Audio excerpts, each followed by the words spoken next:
Awakening के बाद संसार में कैसे जिए? ये किसी ने पूछा है, किसी मित्र ने। तो अवेकनिंग बोलो या इसको यूँ समझें कि जब आपको अपना रास्ता मिल गया। कि भई मेरा रास्ता तो अब वही है कि मुझे अपने अंदर की दिव्यता को उजागर करना है लगातार।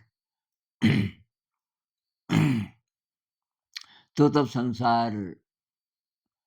संसार का मतलब आपका परिवार, बाल-बच्चे हैं, पत्नी है, तो उनकी ज़िम्मेदारियाँ, माता-पिता और फिर अगर वो निभानी है तो नौकरी। और नौकरी करनी है तो रोज़-रोज़ उन परिस्थितियों से आपका पाला पड़ेगा ही। रोज़ तैयार होना, ऑफ़िस जाना, ऑफ़िस में जो भी माहौल है, उसको झेलना। फिर से नाते रिश्तेदार, आपके दोस्त, तो आप अकेले पड़ जाते हैं और निभाना पड़ता है। निभाने में बहुत सारी एनर्जी खर्च हो जाती है, तो तब क्या करें? बार-बार आपको लगता है कि यहाँ क्यों हूँ मैं?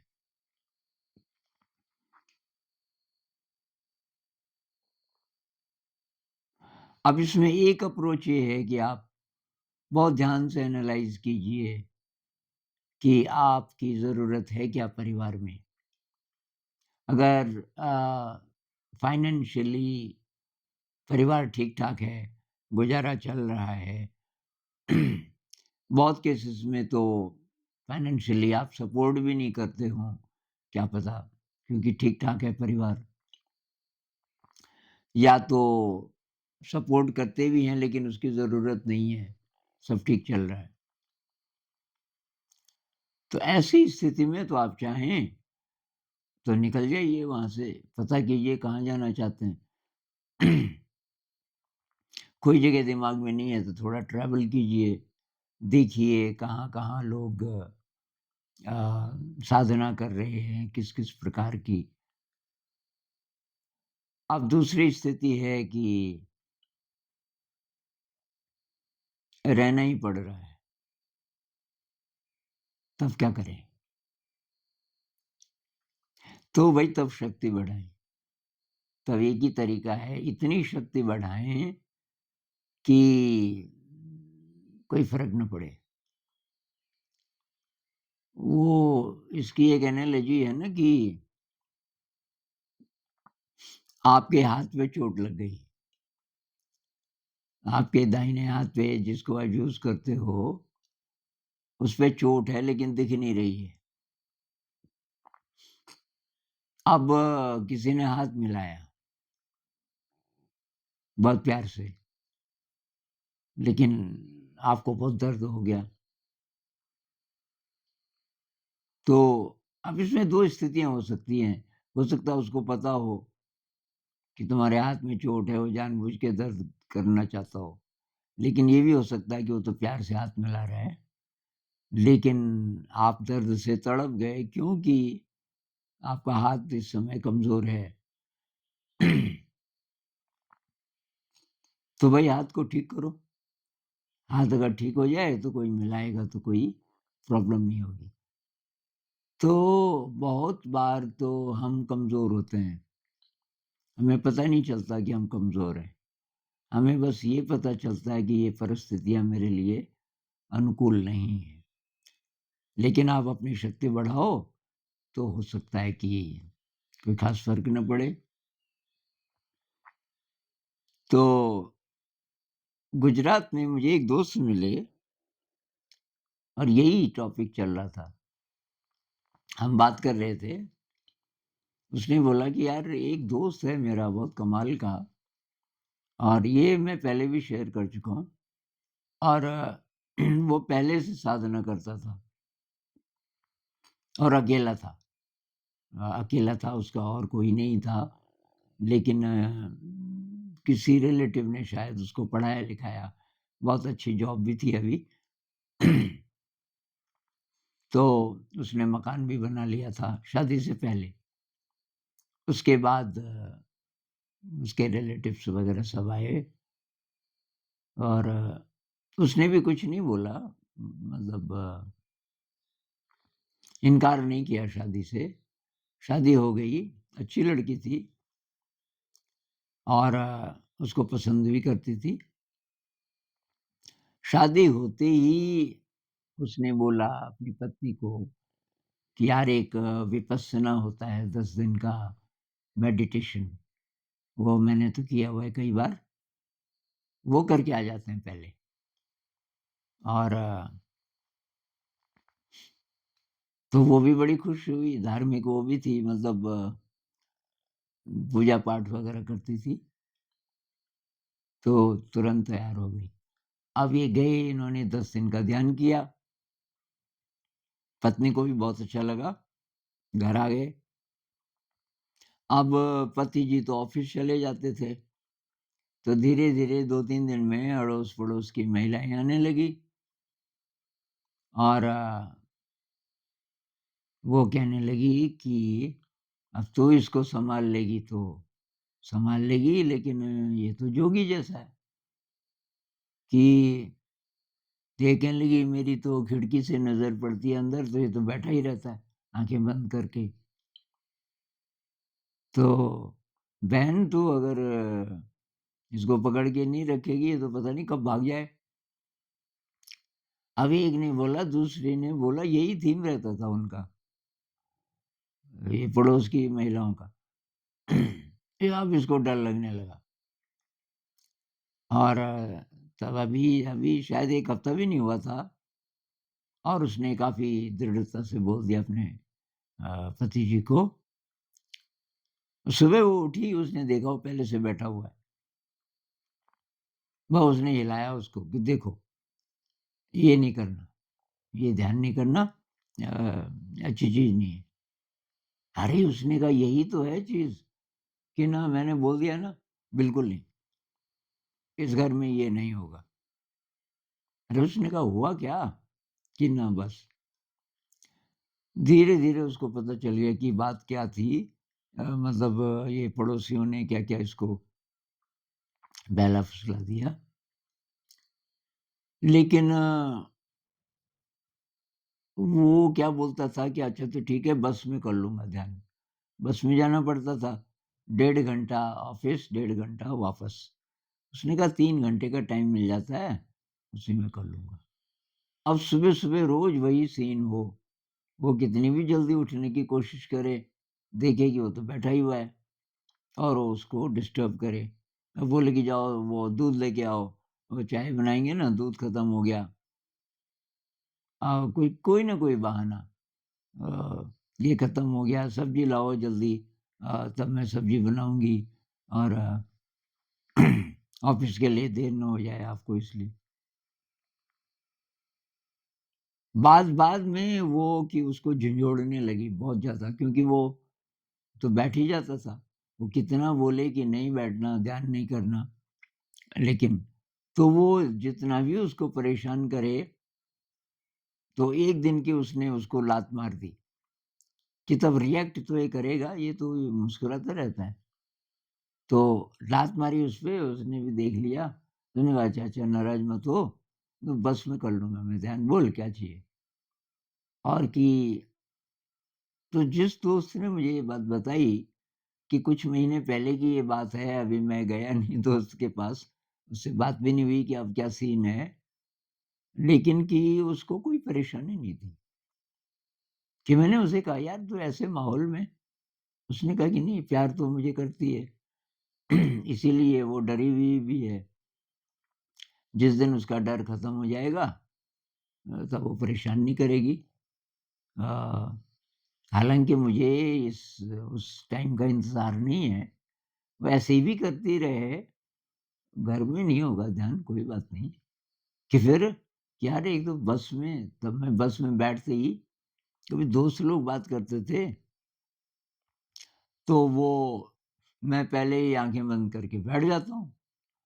थोड़ा वो शिकायत भी करते हैं कि यार तेरे से बात ही नहीं कर पाया मैं पूरे 1.5 घंटे में, इतनी नींद आती है तुझे? तो मुस्कुरा जाता है, कुछ बोलता नहीं है। अब इस आदमी की शक्ति बहुत ज़्यादा है और ऐसे ही और भी होते परिवार में माता-पिता इत्यादि, इत्यादि। तो अगर शक्ति आपकी ज़्यादा है मेरे भाई साहब के साथ ऐसा हुआ, मेरे से बड़े हैं और एक बार मैं बहुत बीमार हुआ तो उन्होंने बुला दिया मुझे और मेरा इलाज किया, मैं ठीक हो गया। पर जैसे ही मैं थोड़ा-थोड़ा भी ठीक हुआ था, मैं जब जैसे शरीर अब ज़रा ठीक हो गया था, बैठने लग गया था, तो देखते थे ये ध्यान में बैठा है। तो एक दिन उन्होंने पूछा कि यार तू ये क्या करता है आँखें बंद करके? मैंने कहा ये ध्यान होता है, कि मुझे भी बता। मैंने उनको बताया और उस दिन से वो भी ध्यान करने लगे। अब परिवार में और किसी को तो बात समझ आई नहीं, ये कर क्या रहे हैं? उनको खराब भी लगता था। लेकिन उन्होंने सारी ज़िम्मेदारियाँ निभाते हुए और ध्यान करते रहे, करते रहे, करते रहे और अब वो मेरा जो छोटा भाई है, वो भी बहुत गहरा साधक है, तो वो मिलता रहता है उनको, बड़े भाई साहब को। वो कहने लगा ये तो शायद एनलाइटेंड हो गए। मैंने कहा कैसे? कि ऐसी-ऐसी बातें बताते हैं। अ, तो अब ये केसेज़ हैं बहुत ज़्यादा शक्तिशाली कोई है, तो वो निभा लेगा। अब मैं अपना केस बताऊँ कि मुझे जैसे ही पता चला ये मेरी यात्रा है, बहुत पहले पता चल गया था, मुझे ध्यान का पता नहीं था, लेकिन ये पता था कि मेरी यात्रा यही है। शायद कुछ-कुछ बचपन से भी और तब से मेरा ये था कि ये मेरे लिए नहीं है। जिस परिवार में मैं हूँ, माँ को मैं बहुत ज़्यादा प्यार करता था कि वो तो ठीक है, आ जाया करूँगा कभी-कभी यहाँ भी, लेकिन ये नहीं है मेरे लिए। मेरे लिए क्या है ये मुझे पहले पता नहीं था और तो मैं तो बहुत एस्केपिस्ट था क्योंकि शक्ति नहीं थी। संसार के साथ डील करने की शक्ति नहीं थी या विलिंगनेस नहीं थी। मैंने कहा क्यों एनर्जी खपाएँ? तो अगर बहुत ज़्यादा एनर्जी हो तो यार वो भी निभा लो। तो मेरे से नहीं होता था। तो मेरा तो कहीं जॉब है और एक जगह तो अ, एक स्कूल में अभी मुझे कुछ ही हफ्ते हुए थे और प्रिंसिपल साहब बहुत इम्प्रेस हो गए। फिर कहने लगे कि आपको हेडमास्टर बनाएँगे बहुत जल्दी और इंग्लिश मीडियम था। काफ़ी फीस भी थी अ, और इनोवेटिव कुछ नहीं था इसलिए मैं नहीं रहना चाहता था वहाँ। मैं पहले ही समझ गया था एक ही हफ्ते में कि ये जगह नहीं है मेरे लिए। तो वो कहने लगे कि हेडमास्टर बनाएँगे, आपकी सैलरी भी बहुत इन चीज़ों से मैं इम्प्रेस होता नहीं था, मैं कुछ नहीं बोला। लेकिन मैं वहाँ शायद 2 महीना भी नहीं रहा और वहाँ से चुपचाप निकला क्योंकि वो जाने ना देते। और मैं ऐसे बहुत जगह से किया, नहीं रहेंगे क्योंकि यहाँ अनुकूल परिस्थितियाँ नहीं हैं। तो दूसरी बात ये भी मैंने सीखा ख़ैर, मैं जो चला जाता था तो फिर कहीं और चला गया, ऐसा नहीं करता एक ही जगह रह जाता। तो सीखता नहीं बहुत सारी चीज़ें। तो अब रहना ही पड़ रहा है परिवार में तो शक्ति बढ़ानी पड़ेगी और साधना के लिए समय निकालना पड़ेगा। और गुरुजेफ एक संत थे, गुरुजेफ कहते थे कि अ, जो रियल लाइफ़ है, जिसमें एक ही दिन में बहुत सारी परिस्थितियाँ आती हैं, तो वो की बहुत बड़ी अपॉर्च्युनिटी है। लेकिन ये उसके लिए बोल रहे हैं जो ज़रा शक्तिशाली हो गया। क्योंकि अपॉर्च्युनिटी क्या है कि आप अगर अकेले बैठ गए, वहाँ चैलेंज नहीं है। अब नेगेटिव इमोशन है, अ, वो जैसे गुस्सा आता है वहाँ किस पे आएगा? कोई है तो है नहीं। ऐसे केसेज़ हैं, कुछ कहानियाँ दुर्वासा ऋषि की कहानी मैं कई बार बता चुका हूँ पुराने वीडियोज़ में। तो अकेले ध्यान कर रहे थे कई साल और मतलब सिद्धियाँ प्राप्त हो गई उनको और फिर बहुत साल बाद अपने को चेक करने के लिए कि मैं अगर समाज के बीच जाऊँगा, तो तब देखते हैं कैसा रहेगा। तो वो आश्रम में आ गए जहाँ शकुंतला रहती थी। शकुंतला और दुष्यंत की कहानी है ना। अब वो दुष्यंत आया था, शादी हो गई थी और उसने बोला अभी मैं नहीं ले जा सकता तुम्हें, कुछ समय बाद मैं दोबारा आऊँगा। शकुंतला उसके ख़्यालों में, दुष्यंत के ख़्यालों में डूबी हुई थी। अभी आ गया दुर्वासा ऋषि और उसने शकुंतला की ही कुटिया के पास बाहर, अब उसकी तो पीठ थी दरवाजे की तरफ। उसने बोला भाई मुझे भिक्षा दो, उसने नहीं सुना। दोबारा बोला, उसको गुस्सा बहुत आता था। तो शायद इसीलिए वो आया भी था कि देखते हैं अब कितना गुस्सा। दोबारा बोला, उसने मुड़ी ही नहीं, उसको पता भी नहीं चला शायद। तीसरी बार उसने बहुत खतरनाक ढंग से बोला कि जा, तू जिसके ख़्यालों में डूबी हुई है वो तुझे हमेशा के लिए भूल जाएगा। अब उसकी सहेलियों ने सुन लिया, सहेलियाँ पीछे-पीछे भागी कि महाराज ऐसा मत करो। ख़ैर उन्होंने बोला कि वो अंगूठी दी थी उसने, वो सॉफ्ट हो गए, समझ गए कि यार मैं तो फ़ेल हो गया, मुझे तो अभी भी गुस्सा आता है। तो कि दुष्यंत ने अंगूठी दी थी ना, उसने पहनी है, वो दिखाएगी तो सब ठीक हो जाएगा। तो इस पे तो काफ़ी बात की जा सकती है। फिलहाल मुख्य बात ये है कि आपको ये डिसीज़न लेना पड़ेगा। आप संसार में मतलब परिवार के साथ जॉब वग़ैरह-वग़ैरह में रहना चाहते हैं, मतलब रहना ही पड़ रहा है और आप रहना भी चाहते हैं तो शक्ति बढ़ाइए। और बहुत सारे ऐसे केसेज़ हैं, जो घर में रहते हुए ही साधना करते रहे, शक्ति बढ़ानी पड़ेगी बहुत ज़्यादा। और दूसरा ये भी तरीका है, किसी को आपकी बहुत ज़्यादा ज़रूरत नहीं है और आप जाना चाहें, तो छोड़ भी सकते हैं, क्योंकि घर की हालत ठीक-ठाक है, तो निकल पड़ो और तब इसमें इमोशनल रह जाता है कि जी और तो सब ठीक-ठाक है, पर कोई दुखी हो जाएगा, पत्नी को छोड़ेंगे तो क्या होगा? माँ को छोड़ के चला जाऊँगा तो क्या होगा? तो ये आपको देखना पड़ेगा।